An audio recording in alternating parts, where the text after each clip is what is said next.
What is up, guys? This is Legendary DN here, bringing you a brand new video of a brand new game. So this is Lords Mobile, and let's begin.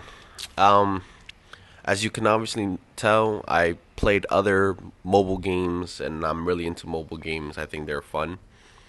However, they weren't fair and balanced out. The first mobile game, actually, the first two mobile games I played, like I really played, was War of Nations and Dominations, but both of them I played for a year, and both of them had their flaws. And this game really outplays them in that. And let me explain why. War of Nations won. The biggest problem with War Nations is they did not care about free to play players. They cared all about the pay to win players. Free to play players to them did not exist. So there was no type of bonus to win extra, little rewards for farming or whatever the case is and all that. And the reward, there was nothing. There was no such thing that didn't exist to them. So it was completely unfair. You had to really depend on your alliance or whatever it was, to that they spend money. Because if they don't spend money, you're not going anywhere. That game is completely about pay to win by far. Then you have Dominations, which was dominated by hackers, and I didn't spend money on both of these games. I spent some money on Dominations, nothing crazy, like $50 to 100. Nothing too crazy in that year span. And that game, Dominations, wasn't fun for three reasons. One, because of the hackers. I think that was the major problem. Two is the farming. I mean, it's outrageously demanding when it comes to resources. I think that is just compared to this game has a lot more players at castle level 25 and all that with some money spent. Like if I were to spend $100, I can get to a castle level 25. I just got to buy the right deal. You know what I'm saying? Compared to Dominations, the resourcing, like it's not even the upgrading and the wait time so much. It's more so the farming. It became repetitive because you have to keep attacking, and everybody started using the same lineup because there was no variety in that game, and that was the third thing. The third thing is variety. There's no like different lineups. Everybody uses the same lineup: four artilleries, two, three supply trucks, rest infantry, with like 3 to 4 tanks if you're in the industrial age or beyond. I don't even know what age it is now. I just remember industrial age, or what was it? There was another age after the industrial. Whatever. You get the point. And it was in the World War II phase, and that's when I quit. Um, Global age, I think that's what it was called. Yeah, global age. So yeah, and it was just no variety, and they clearly favored a lot of nations compared to others. I remember the Romans used to be the dominant one for that 10 extra army. When it turns out the French was broken, they had like the massive speed up training time, with the blessing and all. And the Greeks were one of the lesser played. Like that game was just so unbalanced when it came to nations. It was just ridiculous. This game, however, is far more balanced. And I'm gonna tell you right, because it has like a RPS system, which is really cool. It has like, I'm gonna show you here, the RPS system. Oops, it's right here. So you have the infantry lineup, cavalry lineup, as you can see right here, and it tells you in the troops. So I have these are tier 1 troops, tier 2, tier 3, and tier 4.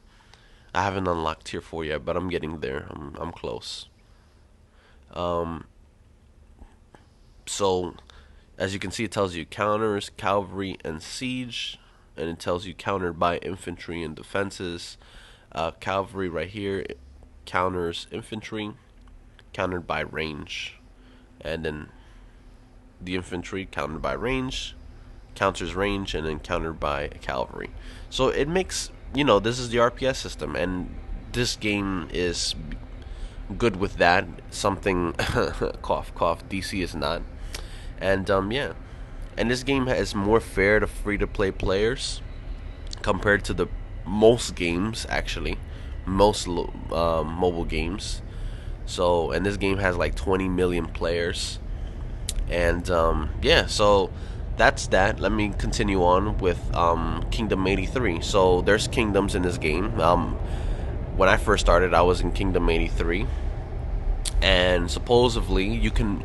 We have a protection phase. This protection phase protects us from older kingdoms coming into newer kingdoms, but newer kingdoms can go into older kingdoms, if that makes sense to you guys. So, for an example, if I'm in Kingdom 83, I cannot migrate to the new kingdom, which is Kingdom 90 right here. So I cannot migrate, and you see migration restricted. Compared to if I wanted to go to Kingdom 82, I could migrate there because they're older than my kingdom, which makes sense. Sounds fair because they're given more time. So in my kingdom we had VR, the dominant guild. Usually this game is dominated by the Chinese. By most kingdoms, not all kingdoms. I'm looking for them.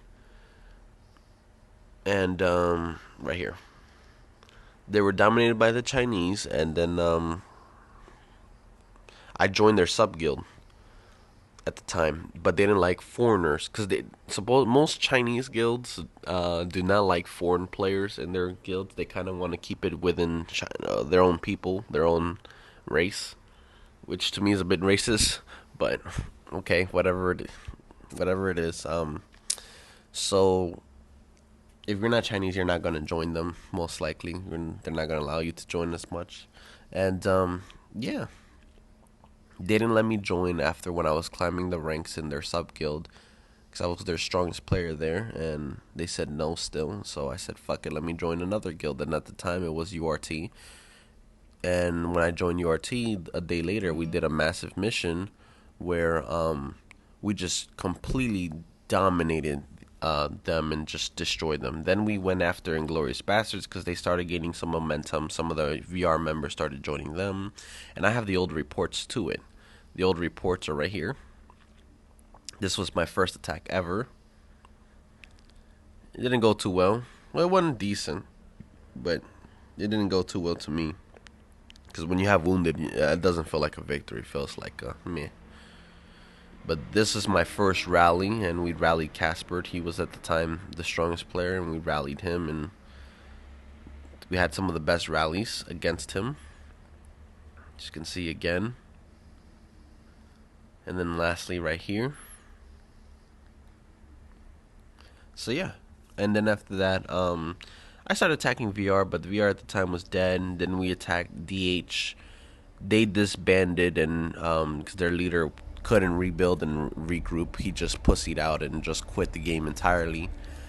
We felt bad, so we helped them rebuild, and we became a family guild with them later on. They're called MIA now. You should join them, guys. They're a really nice guild. Then we have new competition, which is these guys, SM, or also known as RYL, Royal Crown. They came from Kingdom 84 from they called for help VR because this was a world that was non-dominated by the Chinese, and the Chinese really want to dominate each world or each kingdom. And because in our world we started getting a little bored because there was no competition for the most part. It was just only Inglorious Bastards. But we stopped our fighting amongst each other and united to get against the Chinese. So it was like 7 Chinese guilds.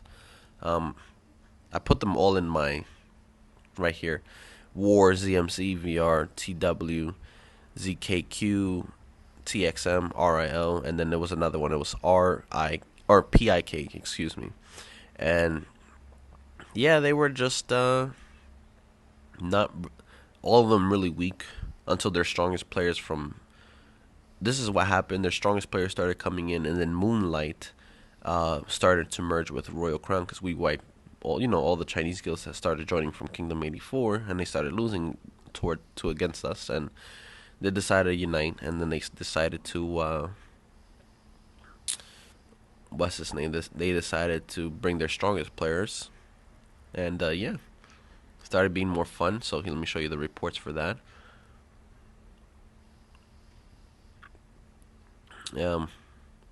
As you can see, we attack them. They believe in a lot of infirmary, so we only got wounded. Again, right here, this is a good one right here because we had infantry, and infantry counters range, but still a lot of wounded. One of them was a tied range with range, and it wasn't that good. And the first one, obviously, it was cavalry, which that was a slaughter, because that's why we didn't do enough damage compared to like the second and last one. I think the second one was the one that really hurt us because we could have possibly won. I think we need to do a double rally on them. They tried rallying us, but again they lost. So no one seems to be winning on offense. It's mostly a draw now. As you can see, they rally against Quality, same thing. Nobody seems to be winning on offense. So yeah, we just kind of on a stalemate. And so yeah, that's the history and what's going on in Kingdom 83. Now it's Kingdom 83 versus Kingdom 84, sort of. So let's see who wins this battle. And yeah, this might take a while, guys. All right, until next time, I'm out. Peace.